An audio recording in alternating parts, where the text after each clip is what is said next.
Pour ce qui est de l'IGF, j'aimerais bien préciser certaines choses. Le problème que nous avons à l'IGF, ce n'est pas le problème de contrôle. C'est le problème de qualité, de compétences et le problème d'immixtion ou de cogestion. C'est ça le problème que nous avons. Il y a un avis du Conseil d'État qui détermine le pouvoir ou bien les attributions de l'IGF et qui interdit la cogestion ou l'immixtion dans la gestion. C'est moi qui ai appelé l'IGF. C'est moi qui ai appelé l'IGF. Je les ai écrits pour qu'ils viennent afin de m'aider à faire un encadrement et après à nous faire des recommandations. Nous allons appliquer et au fur et à mesure dans un esprit d'amélioration continue, comme c'est le cas dans des organisations de nos jours. On vient, on fait des recommandations, nous améliorons, nous appelons encore, on va évaluer et ainsi de suite. L'hôtel du gouvernement par exemple, nous sommes dans les crédits transférés, mais nous devons faire les aménagements et toutes ces choses-là. C'est l'argent de la province. Vous voyez, c'est l'argent de la province. À titre d'exemple, il y a une partie de 35 km, mais il y a une partie où la province est intervenue dans l'occasion de l'activité de célébration du jubilé. La province a fait une partie. Il y a une partie qui a été asphaltée qui est faite sous les contrats de la province. Et au fait, il y a ce genre de choses que nous sommes en train de suivre. Hein? Il y a aussi les ravins. Il y a des ravins qui sont en train d'être faits. Et j'en profite pour dire, il y a l'un des frères ici qui a posé la question sur les ravins. Nous commençons d'abord par stabiliser et empêcher pour certains ravins. Et pour d'autres, nous allons les travailler et finir une fois pour toutes. Ce qu'on est en train de faire en attendant le financement, c'est-à-dire l'argent que nous avons, nous permet d'abord de stabiliser, de gérer les eaux et tout ça. Nous avançons et ainsi de suite. Le phénomène Philémon, il est déjà connu. Les services de sécurité sont déjà mis là-dessus pour suivre ça parce que ça entraîne beaucoup de problèmes, et des guerres de gangs ou bien des bandits, chose qui n'était pas, mais que nous voyons comment avoir tendance à ressurgir. Nous sommes en train de suivre ça avec les services de sécurité. Pour l'absence de la vice-gouverneur, parce que les gens disent, bon, les gens doivent dire, hein, on est dans une province où les gens disent beaucoup, et vous savez avec moi que si vous voulez vraiment être correct dans tout ce que les gens disent, vous ne vivrez pas et peut-être qu'eux-mêmes aussi seront étonnés de voir que ce qu'ils disent fait que tu cherches à ce qu'ils ne soient. Donc, c'est ça, c'est un problème d'agenda. La liste des l'IDPS, vous n'êtes pas là, les gens racontent et tout ça. Quand vous parlez avec quelqu'un, il faut toujours faire une différence entre une volonté de nuire et une volonté d'être membre d'un parti politique. Je pense qu'il y a 3 jours, je crois, 3 ou 4 jours, le secrétaire général de l'IDPS a expliqué que avec notre système électoral, il faut passer par d'autres stratégies pour atteindre le plus grand nombre de députés. Et il a dit qu'on a mis en place une stratégie qu'on a appelée mosaïque. Mesdames et messieurs de la presse, bonjour. Merci d'être venu à ce point de presse suite à mon invitation.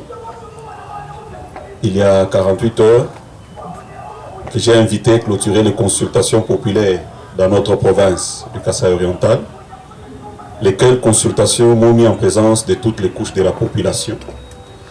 Toutes les couches, nous disons, à titre d'exemple, nous avons les enfants et jeunes en rupture avec les liens familiaux, abusivement appelés Chégué. Et ici, je vous ai appelé pour vous faire part du résumé de ce qui a été ces consultations. Vu la qualité et la pertinence de ces face-à-face avec ma population, mesdames et messieurs de la presse, je commence par ceci. À notre arrivée aux affaires, nous avons trouvé notre province dans un état de génuflexion. Les travaux et le projet initié par son Excellence Monsieur le Président de la République, chef de l'État, Félix Antoine Tshisekedi Tshilombo, étaient pour la plupart en veilleuse, mais aussi souffrait d'un suivi conséquent. Des projets de la province elle-même, nous avons trouvé quelques projets initiés, mais dont l'exécution souffrait. La tâche était immense et délicate, comme vous pouvez l'imaginer. Mon gouvernement et moi-même avons dû mener quelques études et réflexions pour relever ces défis. Cela nous a amené à faire des inspections, à faire des visites, à avoir des réunions. Et je pense même que dans la province, certains commencent à dire, lui ne fait qu'inspecter les chantiers du chef de l'État, lui ne fait qu'inspecter, il ne commence pas le sien. Non, nous sommes dans le principe de continuité de l'État, mais également de la capitalisation de ce qui a été déjà donné ou fourni par l'État. Quand je dis l'État, je vois la province, je vois l'État, le président de la République, l'État central, et je vois également la province.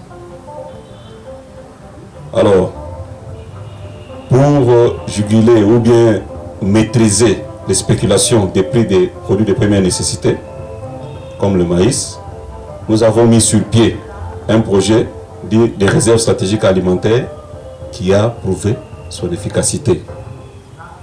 Je pense que par rapport à l'agriculture ou l'alimentaire, vous allez vous poser la question, mais actuellement, nous voyons la flambée de prix. Oui, certes, il y a flambée de prix, mais ce n'est pas un phénomène isolé, comme par le passé, dans notre province. Mais c'est dû au fait du taux d'échange. C'est-à-dire, il y a une dépréciation du franc congolais face à la devise américaine, le dollar. Aussi, pour finaliser certains projets, mais également répondre à certains impératifs, nous avons dû voir dans les systèmes financiers et les disponibilités tant locales que nationales ce que nous pouvons faire ou ce que nous pouvons trouver pour pouvoir intervenir. Ainsi, nous avons avec les FONER cédé légalement, parce que c'est le droit des FONER d'avoir le péage sur les nationales, nous avons cédé légalement le péage sur la route nationale numéro 1, nous avons cédé le péage de Lubilangi et le péage de Chibombo. Cela nous a permis, parce que les FONER ont la mission d'entretien des routes, cela nous a permis de faire le suivi et d'obtenir l'entretien de la nationale numéro 1 sur les deux axes, que ce soit l'axe allant vers Mouiniditou et l'axe allant vers Kabeakamonga, ou Kananga, en fait, passant par Kabeakamonga vers Kananga. Il y avait des têtes d'érosion qui menaçaient après le pont de Lubilangi. Ces têtes d'érosion ont été traitées et la route a été stabilisée. Aussi, nous avons également reçu des fonds, fait un suivi auprès du gouvernement central pour obtenir des fonds d'intervention d'urgence. Et aussi, nous avons suivi les frais qu'on appelle communément crédit transféré, qui est comme la rétrocession que l'on fait aux provinces, également au niveau national, pour pouvoir répondre aux problèmes d'érosion. À titre d'exemple, nous avons Moulamampoui, actuellement on est en train de faire Kalonji, on est en train de faire Bel Air. Tout ça, c'est nous sommes allés chercher l'argent au niveau central, mais l'argent destiné à la province. Nous avons eu cela. Nous avons également utilisé l'argent de la province pour faire des interventions sur la nationale numéro 1, au-delà du pont Lubilangi. Mais c'était plus sur un terrain qui était boueuse et qui ne permettait pas aux camions citernes de circuler normalement. La province a intervenu pour établir la circulation. Nous sommes allés également intervenir à PK18, au-delà du péage de Chibombo. Il y avait une érosion qui avait coupé la route. La province a intervenu, on a remblayé. La route a été rétablie. Nous avons également travaillé sur Benakazadi, dans le territoire de Kabeakamonga. Actuellement, la circulation a été rétablie. Et aussi, nous avons cherché aussi on a travaillé également sur les différents projets de travaux publics que nous avons dans la province. Ces différents travaux se faisaient de façon isolée, alors que certains, tous pratiquement, avaient des impacts les uns sur les autres. C'est-à-dire, ce qui se faisait à l'aéroport avait l'impact de ce qui se faisait sur la nationale numéro 1, et ça avait de l'impact sur la voirie urbaine. Donc tout ça, on devait mettre tous ces projets ensemble pour avoir une vue globale, mais également lever certaines options. À titre d'exemple, l'aéroport va connaître un élargissement, un agrandissement. On va construire l'aérogare, on va faire le parking. La quantité d'eau actuellement produite va sensiblement augmenter. Mais cela aura de l'impact tant au sud qu'au nord. Au nord, ce sera sur la nationale numéro 1. Au sud, ce sera sur le ravin qu'on est en train de construire. En fait, le ravin qu'on est en train, la lutte anti-érosive sur Moulambampouy. Alors, il était question que nous mettions ensemble tous ceux qui sont dans ce projet pour voir comment nous pouvons déjà anticiper cet état des choses. C'est ce qui a été fait et nous sommes déjà en train de travailler dessus. Et aussi, les travaux sur la nationale numéro 1 allaient être impactés au niveau de la police de proximité vers Marshall. Pourquoi? Parce que la quantité d'eau qui descend vers le nord était grande, mais le canal qui fait passer l'eau actuellement, le canal était petit. Nous avons travaillé et nous avons déjà fait des propositions. Et la réunion s'est tenue, tant on a tenu des réunions ici, en Mbuji-Mayi, mais nous avons également tenu des réunions à Kinshasa avec les directions générales des agences d'exécution. J'aimerais aussi dire que par rapport à ces frais, en lien avec l'argent pour les routes par exemple, il y a l'arrêté interministériel qui définit comment nous devons travailler, l'arrêté interministériel national. Cet argent c'est pour la province, oui, c'est vrai, mais cet argent nous logeons ça dans le compte des agences d'exécution. Par l'agence d'exécution, je suis en train de voir l'office des routes, je vois l'OVD et l'OVDA. Et la province, nous assurons le suivi.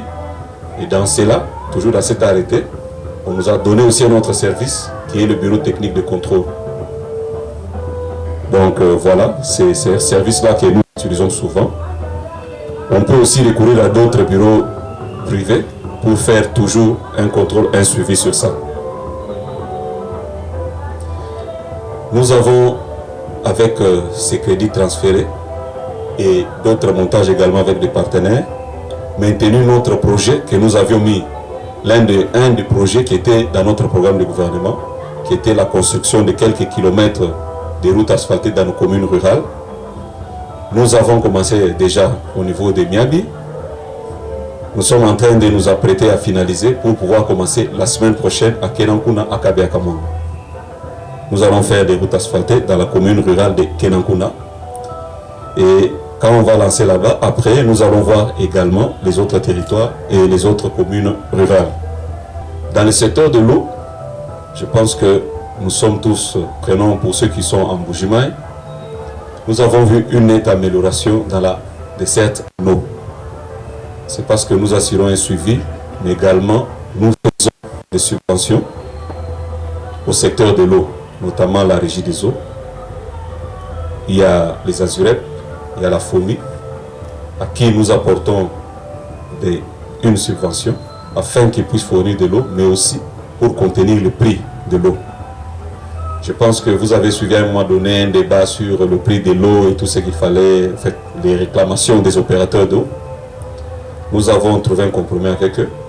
Pour nos territoires, il y a eu la construction de quelques forages, mais plus, ça a été plus avec le projet Prise, qui a construit beaucoup de châteaux d'eau qui sont en train d'être, qui sont opérationnels, et la province aussi, pour les châteaux d'eau construits par Prise et pour certains actuellement gérés par la régie provinciale, le secteur de l'eau dont Reprosecor, nous fournissons également une subvention pour permettre à ce que le prix ne soit pas trop exorbitant.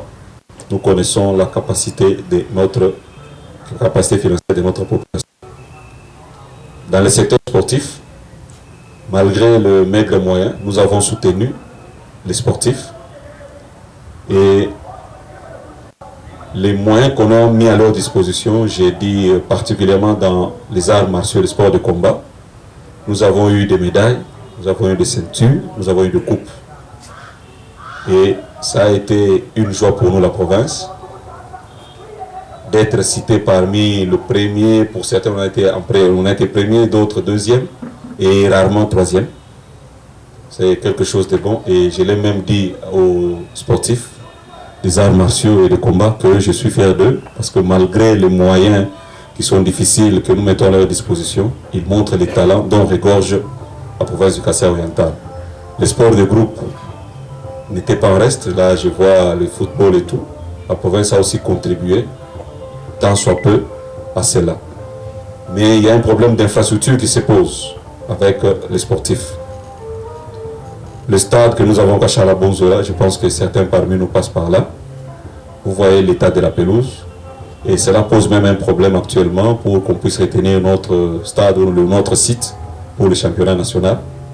Nous sommes en train d'étudier qu'est-ce que l'on peut faire rapidement pour résoudre le problème de l'aire de jeu.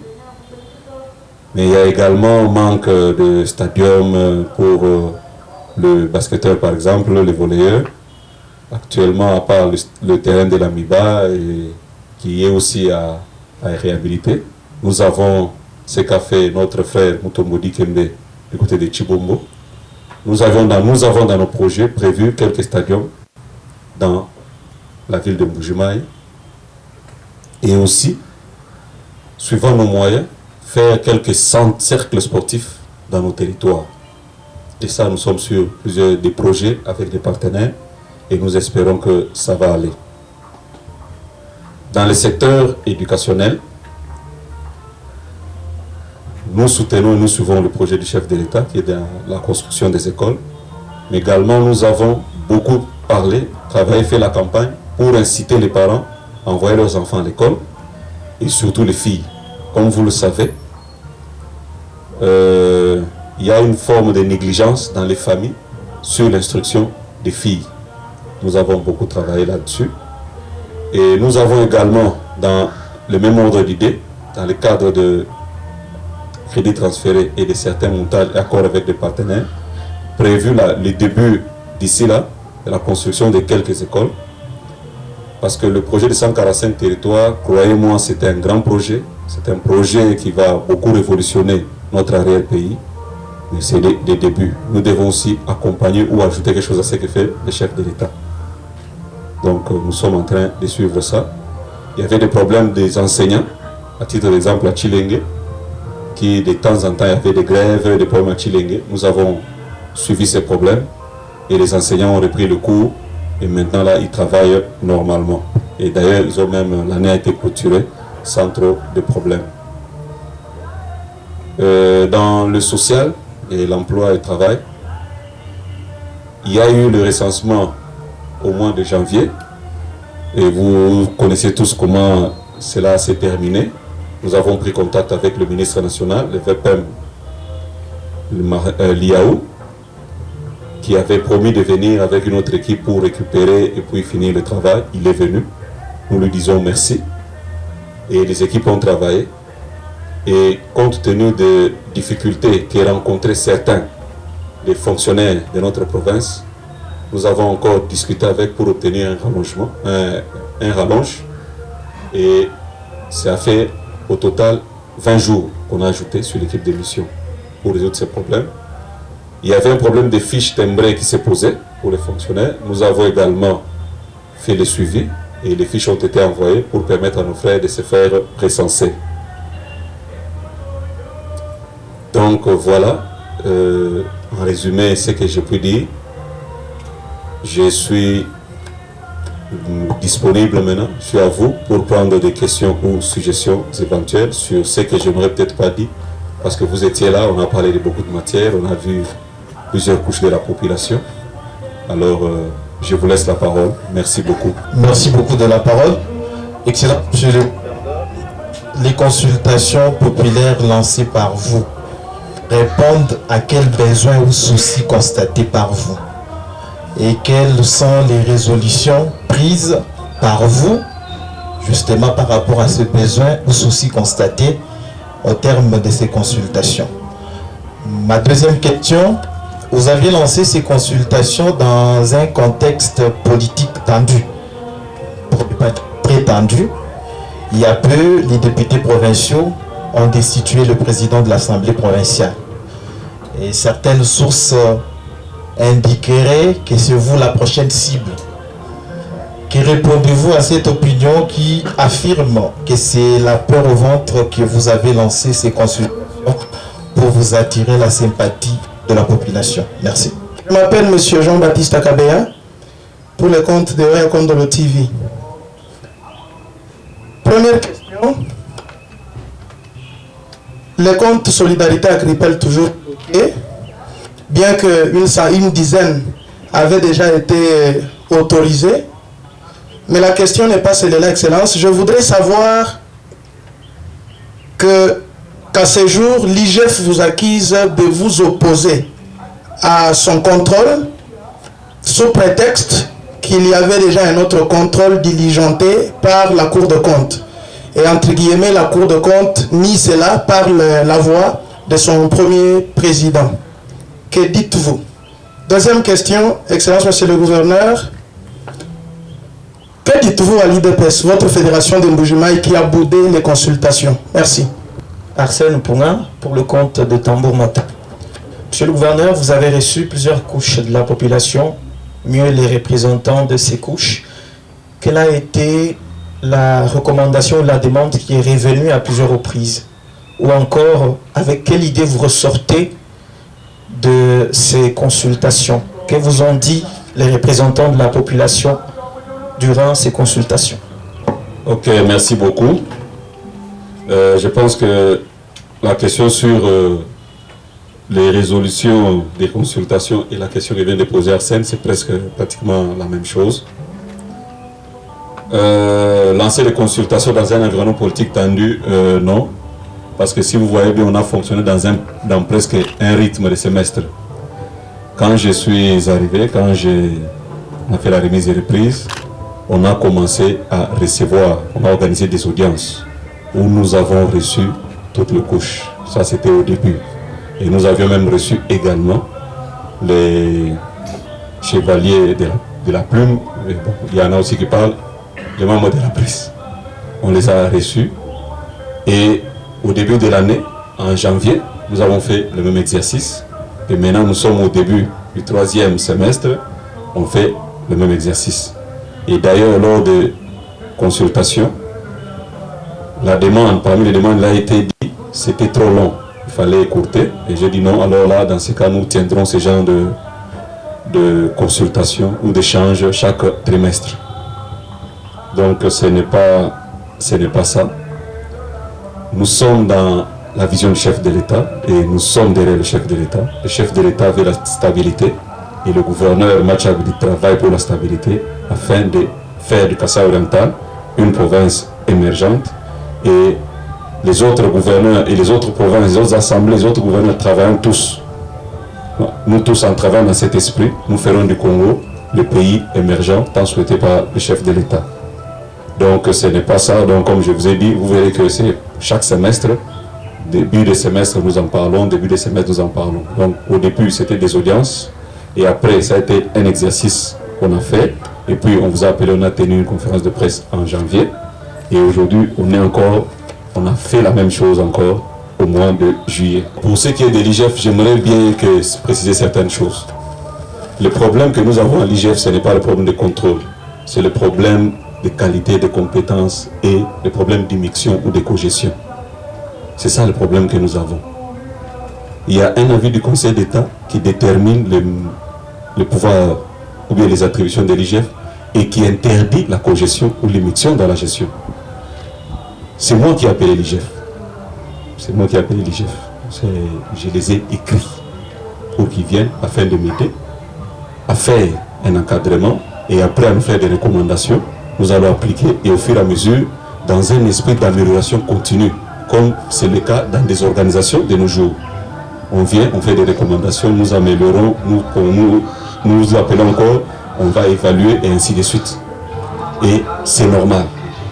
Mais seulement quand ils sont venus, il y a eu la décision qui a été prise par les inspecteurs qui sont venus de gérer les comptes de la province, en d'autres termes de gérer les comptes de l'État, alors qu'il y a un problème de qualité et de compétences. J'ai eu appelé l'inspecteur général chef de service pour lui dire que non, je suis étonné de voir ce genre de comportement. Il me dira que non, voilà, il va voir ça ainsi de suite, mais le temps passé. La province a fait une mise au point quant à ça. que cela n'était pas normal. Parce que la loi donne les attributions à chaque institution et aussi à chaque mandataire ou locataire du poste en question.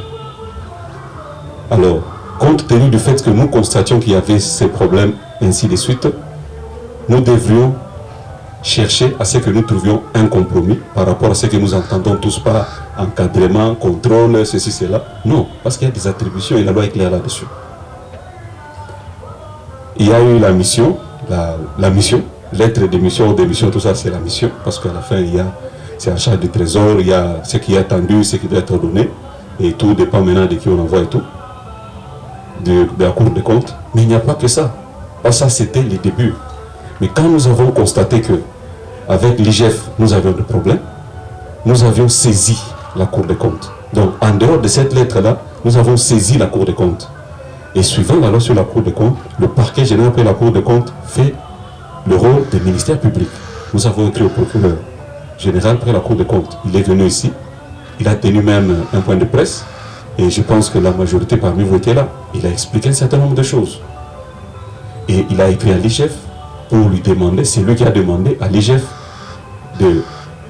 d'arrêter cette mesure, mais également, lui, il a dit non, voilà, par rapport au compte Solidarité et Agripel, que l'IGF lui transfère les dossiers.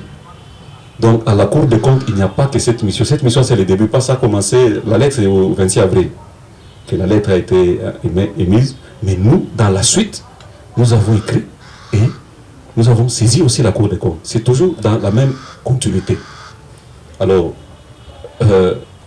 c'est vrai, le premier président de la Cour des comptes a parlé que de la mission, mais maintenant, qu'est-ce que nous disons de cette saisie du parquet par la province? C'est un problème.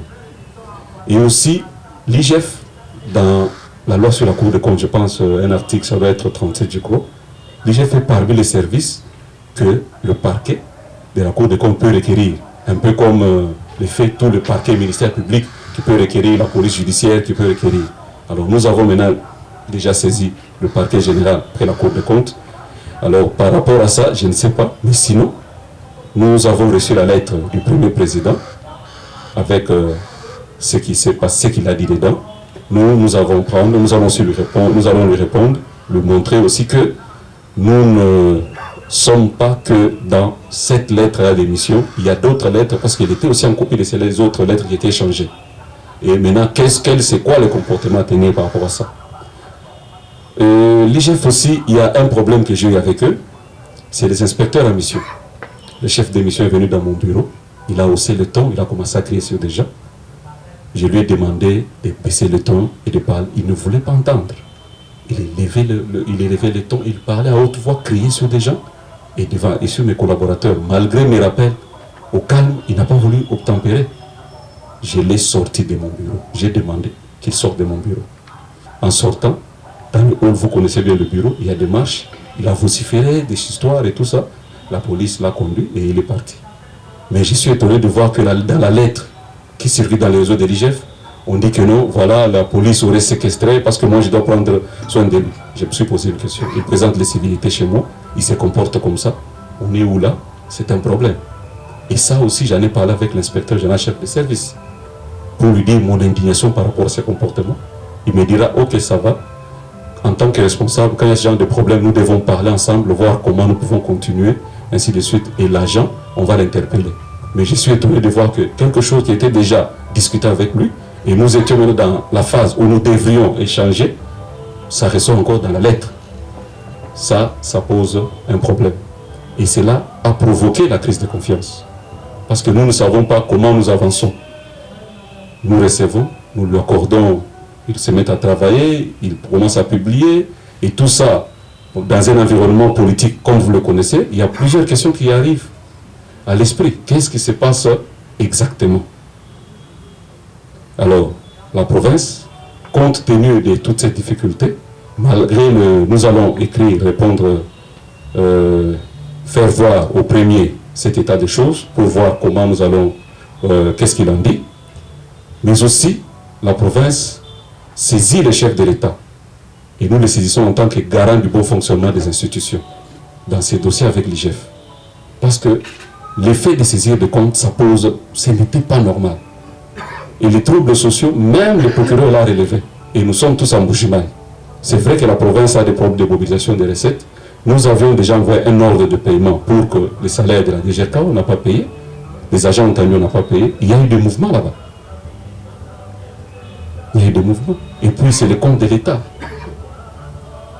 Il y a eu tellement de choses dans ça que quand la province parle, la province est sur ces aspects-là.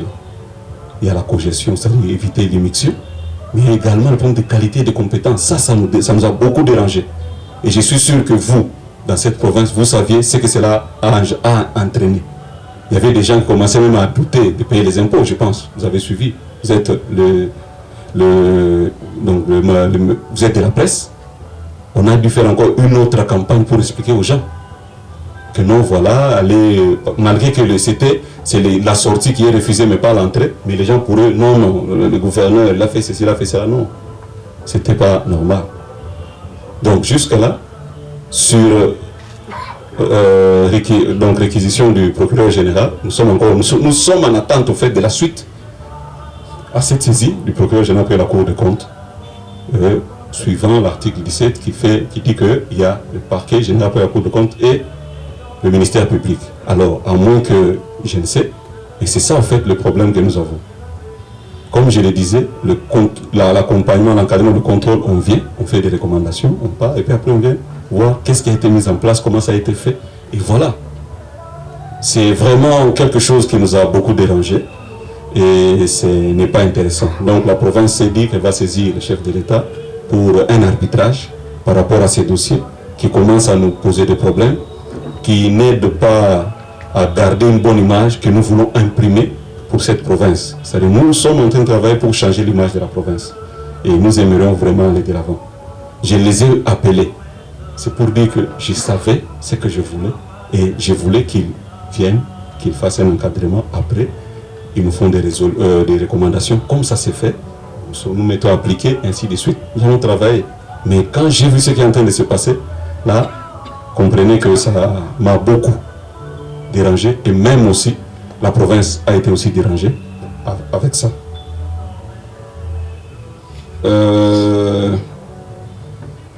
Donc je pense que monsieur le journaliste, par rapport à ça, ce n'est pas un problème d'opposition, de contrôle ou non, non. C'est un problème par rapport à ça, parce que nous devons savoir nous allons où. Parce qu'il ne faut pas que l'on profite derrière quelque chose d'un peu ambigu, on commence à vivre autre chose. Nous devons avancer. C'est comme dans une entreprise, le contrôle des finances, il y a des contrôles réguliers, le contrôle interne comme on appelle, il y a des contrôles des instances non internes qui viennent ponctuellement. Et tout ça, c'est la vie normale des entreprises. Mais c'est pour l'amélioration continue. Nous sommes aussi un programme, quand bien même ça avance, mais bon, avec quelques difficultés, avec la Banque mondiale, mais aussi pour le renforcement des capacités. Donc, j'avais demandé à l'IGF de venir renforcement des capacités, et actuellement, nous avons le projet encore, financé par la Banque mondiale, toujours dans le domaine des finances publiques, et je pense que certains parmi vous ont assisté à certains travaux avec le projet encore dans notre ville de Mbujimaï. Et tout ça, c'est toujours dans le sens de renforcement des capacités et obtenir une amélioration continue. Vous posez la question pourquoi je parle beaucoup de renforcement des capacités. C'est parce que nous avons plusieurs problèmes. Je donne un titre d'exemple. Il y a des divisions où, avec les départs en retraite, il y a des divisions où presque tout le monde, ceux qui ont l'ancienneté, l'expertise, sont en train de partir. Nous devons commencer à combler ce genre de choses. Parce que quand un expert part et qu'il n'y a pas un remplacement, ou bien un remplaçant qui peut tenir, ça crée un trou qu'il va falloir combler. Donc dans ma politique générale, même lors de mon programme, j'avais parlé du renforcement des capacités. Donc ça nous a dérangé et ça a provoqué une crise de confiance. Ça a provoqué une crise de confiance. C'est comme ça que la province saisit le garant du bon fonctionnement des institutions pour que l'on puisse faire un arbitrage afin de nous permettre d'avancer beaucoup plus aisément. Par rapport à l'UDPS Mbujimaï qui n'est pas venu, j'ai appelé l'UDPS, je pense que certains parmi vous étaient là, il y avait des membres de la fédération de Mboujima, certains des présidiums, des secrétaires fédéraux qui étaient présents. On a eu la fédération rurale de l'UDPS qui, elle, était représentée par son président et les autres membres de la fédération. Et aussi, j'aimerais qu'on note qu'une invitation n'est pas un mandat d'amener. Donc, voilà. Nous avons parlé et même à la fin, il y a certains parmi vous qui ont posé des questions. Et l'UDPS a répondu à ça. Nous travaillons pour le développement de notre province. Alors, en termes de... je peux brosser quelques résolutions. Je vous en ai déjà parlé. Pas trop d'espacement pour ce genre de consultations et d'échanges avec les différentes couches de la population. Et aussi au gouverneur de continuer sans à inspecter et suivre les travaux du chef de l'État. Parce que lui, il est le représentant du chef de l'État et c'est normal qu'il le suive. Et les travaux qui sont lancés, on nous a encouragé à continuer sur la même veine. On nous a dit non, voilà, il y a des crédits transférés, il y a des garanties que vous pouvez avoir par-ci par-là. Il y a également des montages avec des promoteurs immobiliers, par exemple pour la cité d'Itekemena, de continuer ça. Mais aussi pour les 5 communes rurales. En tout cas, on nous a beaucoup encouragé de travailler ainsi parce que ça va montrer de l'ambition de la province. C'est-à-dire, ça va montrer que c'est une province qui veut devenir vraiment une province puissante et émergente. C'est pour ça, en dehors de ce qui s'est fait ici, nous devons faire aussi dans nos territoires, dans nos communes rurales. Ça va donner de l'ambition. Et ça va permettre à ce que nous rêvions grand. Parce que moi, mon objectif, c'est de rêver grand et de travailler pour atteindre ses rêves. Hier, on devait faire peut-être un mois ou combien pour arriver, je ne sais pas moi, à Lubumbashi ou une année. Mais aujourd'hui, nous avons des avions, c'est en une heure que nous y arrivons. C'est parce que des gens ont pensé, des gens ont travaillé et des gens ont rêvé. Et j'appelle la population du Kasaï oriental à cela, à l'ambition, au rêve, mais aussi avoir aussi une dose de réalisme et de ne pas se laisser distraire. Il y a des choses qui arrivent, quand je regarde, je me dis, ça, on veut nous retarder. Ça, on veut nous dérouter. On doit faire très attention. On doit faire très attention. C'est très important. Il a été question de la sécurité aussi, que les services de sécurité puissent travailler, parce qu'il y a l'insécurité qui sévit dans la ville de Mboujima, surtout avec les bandits qui des fois font des barrages la nuit et dérangent les paisibles citoyens. Mais il y a également des conflits dans nos entités coutumières qui font qu'il y a de temps à autre des cases qui sont brûlées par des factions de ceux qui se battent soit pour le pouvoir coutumier, soit pour le puits des diamants. On nous a demandé en tout cas d'intensifier encore et d'imaginer et de continuer à soutenir et d'imaginer encore un peu plus pour d'autres secteurs qui sont sujets à conflit. Parce que comme vous le savez, à Katanda, nous avons le FRDC, en tout cas, le FRDC, la police qu'on a mis là-bas, les résultats en tout cas est meilleur. Par rapport à quand nous prenons les statistiques par rapport aux années passées, nous voyons une amélioration. Et aussi, à Mboujima, avec le groupe de sécurité mixte qui sont mis en place, il y a aussi des améliorations, mais nous devrons beaucoup plus encore intensifier. Et aussi, les travaux d'embellissement et les travaux d'hygiène et d'assainissement, on nous a demandé en tout cas d'intensifier aussi ces travaux-là et surtout de faire un suivi rapproché. Et ça, c'est le travail à faire avec les entités décentralisées, donc la mairie, la commune et les communes rurales. Nous avons une réunion avec eux, mais dans les prochains jours, nous aurons une réunion encore qui sera axée plus que sur les aspects des assainissements.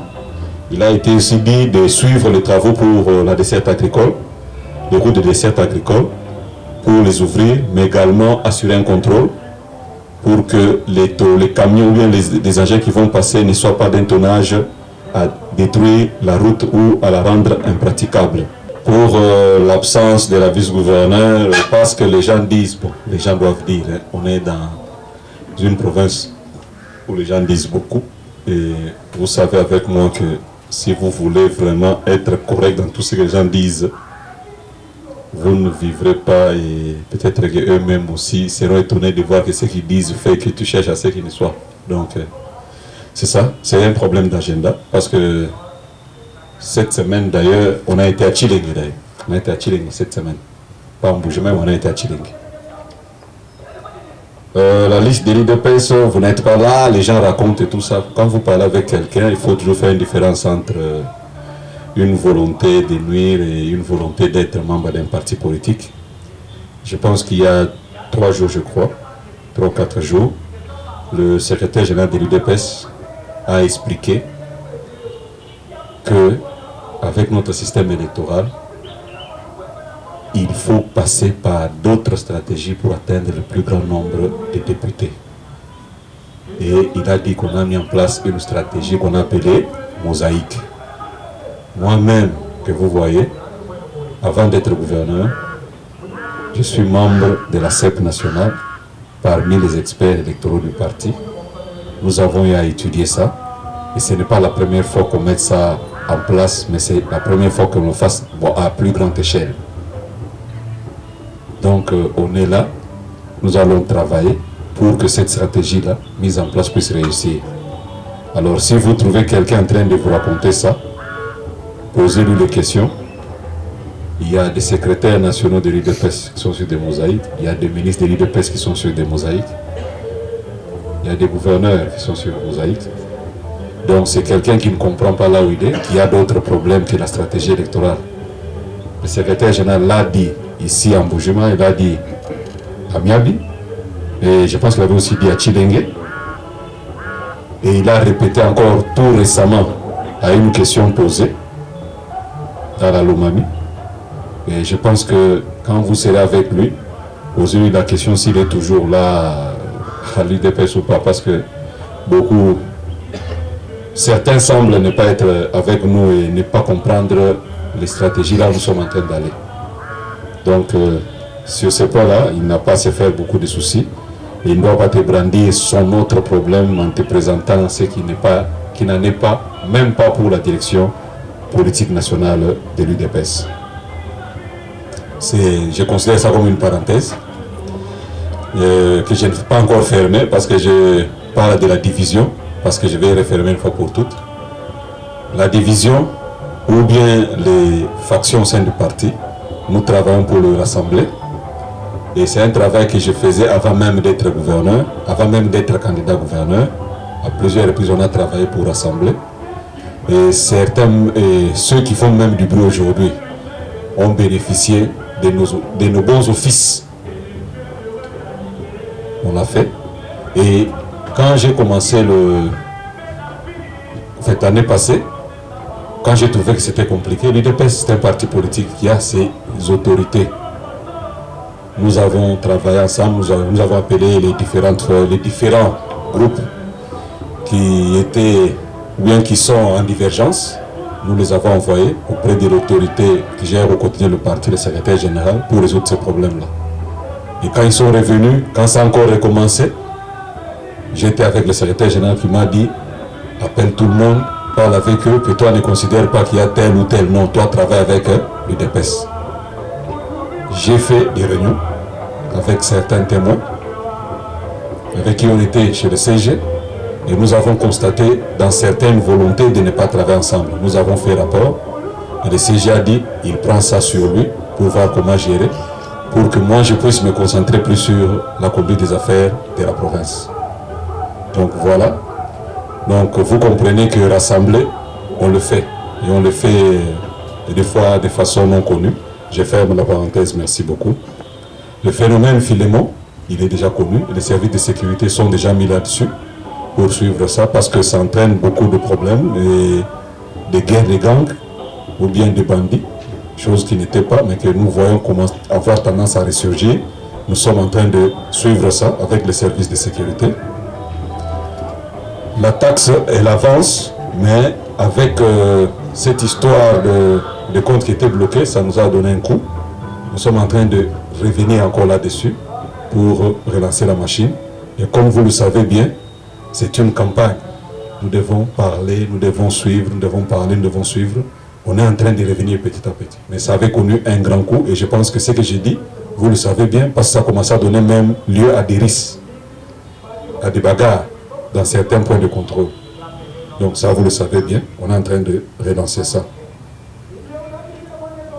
Les initiatives propres à la province, je pense avoir d'abord expliqué ici le crédit transféré, la production de la province. C'est l'argent de la province, madame. C'est-à-dire, quand nous voulons faire du Tekemena, nous savons que nous avons demandé la construction de bâtiments, de ceci, de cela, mais nous avons besoin d'avoir des caniveaux et tout ça. La province intervient à ce niveau aussi. Et en fait, l'argent de la province, nous allons faire ceci, les crédits transférés, nous allons faire ceci. Quand nous mettons ensemble, nous construisons. C'est la province. Je ne sais pas si vous me saisissez. L'hôtel du gouverneur, par exemple, nous sommes dans les crédits transférés, mais nous devons faire les aménagements et toutes ces choses-là. C'est l'argent de la province. Vous voyez, c'est l'argent de la province. À titre d'exemple, il y a une partie des 35 km, mais il y a une partie où la province est intervenue dans l'occasion de l'activité de célébration du jubilé. La province a fait une partie. Il y a une partie qui a été asphaltée qui est au fait sous les contrats de la province. Et au fait, il y a ce genre de choses que nous sommes en train de suivre. Hein? Il y a aussi les ravins.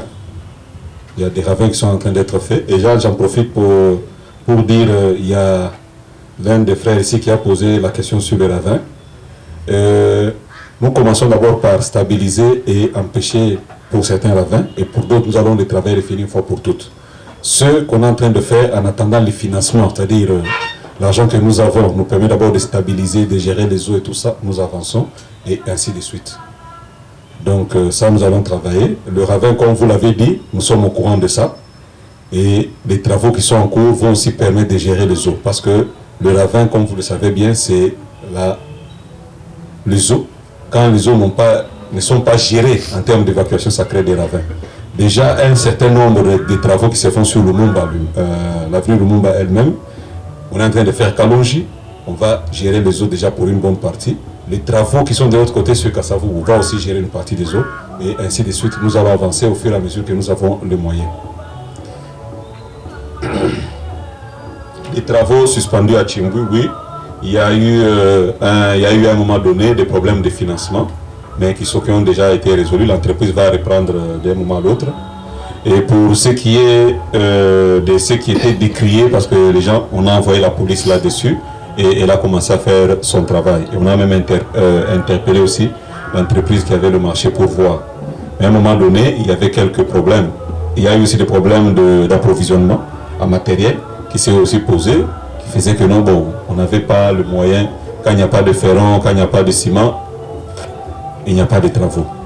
Donc à part les aspects financiers, il y avait aussi un problème d'approvisionnement. Mais sinon, petit à petit, c'est en train de revenir. La réserve stratégique, je reprends encore ce que j'avais dit au mois de janvier. Notre but n'est pas de faire la concurrence aux commerçants. C'est de gérer la spéculation. Vous verrez avec moi que le mois de mars et le mois d'avril, habituellement, il y a des pics, on n'a pas connu de pics. C'est à ce moment-là que nous utilisons ça pour pouvoir gérer le prix.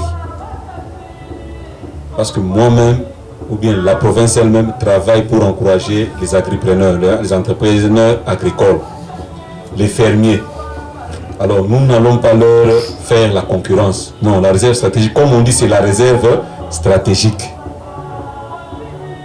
Nous avons fait une expérience en fin d'année passée, nous l'avons encore répété cette année. C'est pour pouvoir gérer sur la spéculation. Je ne sais pas si on se comprend. C'est à un moment donné, vous vous rappelez, au mois de mars, vous avez dit, ce n'est pas dans les médias. Oui, je répète, au mois de mars encore, dans les médias, on a dit, mais quand on a dit 8000, oh, mais 8000 où? J'ai dit, bon, j'ai appelé la division, j'ai dit, mais le méca là, c'est 8000 où et qu'est-ce qui se passe exactement? On a suivi. Ce n'était pas, les mécas n'étaient même pas à 8000, ça voulait avoisiner déjà le 5000, on me parlait de 8000. Alors on a brandi les entrepôts qu'il y avait avec la réserve stratégique, les gens ont baissé. Mais entre-temps, quand on disait le méca à 8000 et tout ça, alors que nous, le à Chileng, déjà en grande quantité, vous en avez à 2000 et tout ça, et à Maréchal, on avait à 2500, 3000. Donc vous voyez, l'information n'était pas. Alors quand j'ai appris ça, c'était le problème. Mais maintenant, c'est le taux de change, ce n'est pas un problème de rareté. La réserve stratégique travaille quand il y a le problème de rareté ou de spéculation. Mais maintenant, on a un problème de taux d'échange. Ça veut dire que la devise ayant le franc congolais s'étant déprécié, il y a plusieurs paramètres qui entrent en ligne de compte pour la formation du prix. Donc c'est ça en fait le problème.